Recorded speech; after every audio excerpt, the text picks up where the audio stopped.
सभी साथियों को नमस्कार। मित्रों, सिंह लग्न वालों के लिए कौन से प्लैनेट आपके लिए अच्छे होते हैं, किस प्लैनेट से आपको संघर्ष मिलता है, किस प्लैनेट की आपको पूजा करनी चाहिए, किस प्लैनेट से आपको सावधान रहना चाहिए, सारी चीजें एक छोटे से वीडियो में मैं आप लोगों को बतला रहा हूं, जिससे कि आपको ज्योतिष के हिसाब से ज्योतिषीय निदान आप कर सकते हैं, खुद से अपना कर सकते हैं और ज्योतिषीय जो अरिष्ट हैं उनसे आप खुद को बचा सकते हैं। मित्रों, सिंह लग्न वालों के लिए अगर हम बात करें तो आपके लग्न में जो पहला नंबर आता है वो 5 नंबर आता है। 5 नंबर यानी कि सिंह लग्न, और सिंह लग्न का जो स्वामी है वो सूर्य है। जैसा कि नाम ही है सिंह लग्न, तो इसके अंदर जो ऊर्जा का संचार बहुत अधिक रहता है आपके अंदर, कि सिंह लग्न वाले जो भी होंगे उनके अंदर ऊर्जा का संचार अधिक रहता है और बहुत ज्यादा पराक्रमी भी होते हैं और इनके अंदर एक तेज तो रहता ही है। अब बात करते हैं कि सूर्य आपका कहां पर बैठे हुए हैं। अगर सूर्य अगर किसी भी प्रकार से आपका अगर ग्रहण योग में है, राहु या केतु के साथ है, या फिर शनि से दृष्ट है, या फिर बहुत कम अंश में है, तो क्या होगा कि लग्नेश अगर कमजोर हो गया तो जो उसका जो शुभ परिणाम जो मिलने वाला होता है, जो मैंने आपको बतलाया, उसमें क्या होता है, कमी आ जाती है। और ओवरऑल कुंडली के अंदर जो मेन होता है वो लग्नेश ही होता है। लग्नेश अगर आपका कमजोर हो गया, खासकर तब आप अपनी कुंडली में देखें, अगर आपका सूर्य अगर नवमांश में अगर नीच का है, लग्न कुंडली में तो नीच का हो कोई बात नहीं, अगर लेकिन नवमांश कुंडली में अगर वो तुला राशि का है तो वो बहुत बड़ा संघर्ष कारक स्थिति बनाता है और लाइफ में ज्यादा संघर्ष देता है। तो ऐसी परिस्थिति में क्या होता है, ज्योतिष का काम ही यही है कि हम आगे अपना आगे देखें, और अगर हमारे जीवन में आगे कुछ संघर्ष लिखे हुए हैं तो उनको कम कैसे करें, इनके भी उपाय होते हैं और उन उपायों को करने से वो सारे संघर्ष कम भी हो जाते हैं। तो बात करते हैं सिंह लग्न की। सूर्य आपका अगर बलवान है तो आपके अंदर एक तेज रहेगा, सिंह के समान ही तेज आएगा और आप हमेशा ऊर्जा से भरपूर रहते हैं। सूर्य के बलवान होने से आपको सबसे बड़ा जो फायदा है वो मिलेगा, प्रशासनिक क्षेत्र में आपको नौकरी मिलेगी, क्योंकि सूर्य जो है वो एक प्रशासनिक प्लेनेट है और सूर्य के मजबूत होने से सरकारी नौकरी तो पक्की समझिए। अगर सूर्य आपका बुधादित्य योग में है, सूर्य बुध है, या फिर सूर्य अगर आपका मंगल के साथ है, या फिर सूर्य अगर आपका बृहस्पति के साथ है मित्रों, तो मैं तो ये कहता हूं कि हर हाल में आपको जो प्लेनेट मैंने बतलाया उसकी दशा अंतर दशा में आपको सरकारी नौकरी जरूर मिलेगी। एक बार फिर से बतला देता हूं, सूर्य और मंगल की युति हो, सूर्य और बृहस्पति की युति हो, और सूर्य और मंगल और सूर्य और बृहस्पति अंश में अच्छे हों और किसी खराब ग्रह से दृष्ट नहीं हो, तो निश्चित रूप से सरकारी नौकरी मिलती है और एक अच्छी नौकरी मिलती है। मतलब आप एक तरीके से प्रशासनिक जॉब करेंगे कहीं पर भी रहेंगे तो। सूर्य के बलवान होने से प्रशासनिक क्षेत्र में भाग्यवर्धन होता है।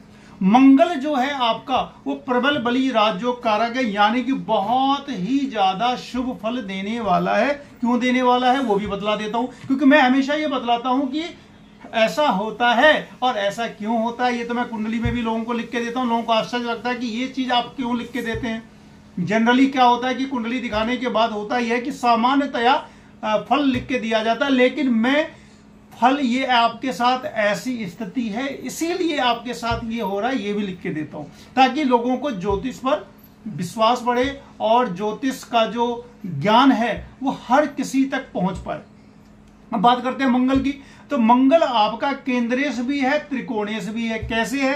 केंद्रेश है आपका चतुर्थ भाव का मालिक है, यानी कि 4th हाउस का जो लॉर्ड है वो मंगल है। 4th हाउस जो होता है वो केंद्र होता है, 9th हाउस जो होता है वो त्रिकोण होता है। तो 9th हाउस में भी एक नंबर आ जाता है आपको, तो 9th हाउस का लॉर्ड जो है वो भी मंगल, चौथे भाव का भी मालिक मंगल। जब एक ही प्लेनेट केंद्र का भी मालिक हो, त्रिकोण का भी मालिक हो, तो बहुत ही ज्यादा शुभ फल देने की स्थिति में आ जाते हैं। तो मंगल के बली होने से आपको एक राजयोग मिलता है, उससे आपको जमीन की प्राप्ति होती है, प्रॉपर्टी मिलती है, भूमि, वाहन, माता का सुख, सरकारी नौकरी, ये सारी चीजें आपको मिलती हैं। सरकारी नौकरी कहने का मतलब ये नहीं होता कि गवर्नमेंट जॉब ही, प्राइवेट में भी अगर आप रहेंगे तो सरकारी की तरह रहेंगे, काफी बड़े प्रशासनिक पद पर में आप जा सकते हैं। यानी कि अगर आप अपनी कुंडली में देखें कि आपका मंगल बलवान है, मंगल बलवान कैसे होगा? अगर मंगल आपका उच्च का है, 10 नंबर का है, तो मंगल बलवान हो गया। अगर मंगल आपका स्वगृही है 1 नंबर या 8 नंबर में ही बैठा है तो भी मंगल बलवान है। अगर मंगल बृहस्पति के साथ है या फिर बृहस्पति से दृष्ट है तो मंगल आपका बलवान है। अब मंगल खराब कैसे होगा? अगर मंगल आपका मीन राशि में अष्टम भाव में है तो क्या होगा? भाग्य का स्वामी अपने से 12वें भाव में बैठ गया। भाग्य का स्वामी नवमेश अगर अष्टम में बैठ गया तो अपने से 12वें घर में बैठ जाने से भाग्य का वो व्यय करेगा, यानी कि आपको संघर्ष अधिक देगा। तो ये सारी बातें देखनी होती है कि आपकी कुंडली में कौन से प्लैनेट कहां पर बैठे हुए हैं। इसमें जब आप कंप्लीट ये वीडियो देख लेते हैं तो आपको इतना तो जरूर पता चल जाएगा कि मुझे उपाय क्या करना है, और अगर मैं ये उपाय कर लेता हूं तो निश्चित रूप से प्लैनेट्स के जो बैड इफेक्ट हैं वो कम हो जाते हैं। तो अगर मंगल आपका किसी भी परिस्थिति में खराब जगह पर बैठा है, यानी कि 12 नंबर में अगर बैठा है मीन राशि में, यानी कि अष्टम भाव में, अगर वो छठे भाव में बैठा है 10 नंबर में, या सप्तम भाव में भी बैठा हुआ है, सप्तम भाव यानी कि 11 नंबर, तो अगर आपका मंगल छठे भाव में, 7वें भाव में या 8वें भाव में अगर बैठा हुआ है तो ये मंगल आपके लिए अच्छा नहीं हुआ। सप्तम भाव में घोर मांगलिक बना देगा, शनि के घर में मंगल। अष्टम भाव में अगर मंगल बैठा है तो एक तो भाग्येश अपने से 12वें भाव में, और दूसरी बात है अष्टम मंगल हो गया। छठे भाव का जो मंगल है वो उच्च का तो होता है लेकिन वो अपनी दशा में कैजुअलिटी देता है, तो इसके लिए हालांकि उच्च का हो गया, उच्च का होकर के वो आपका फायदा तो देगा, अपनी दशा में वो फायदा भी देगा, लेकिन साथ ही साथ अगर उस पर किसी भी क्रूर ग्रह की अगर दृष्टि पड़ गई तो वो अपनी दशा में चोट भी लगवा सकता है।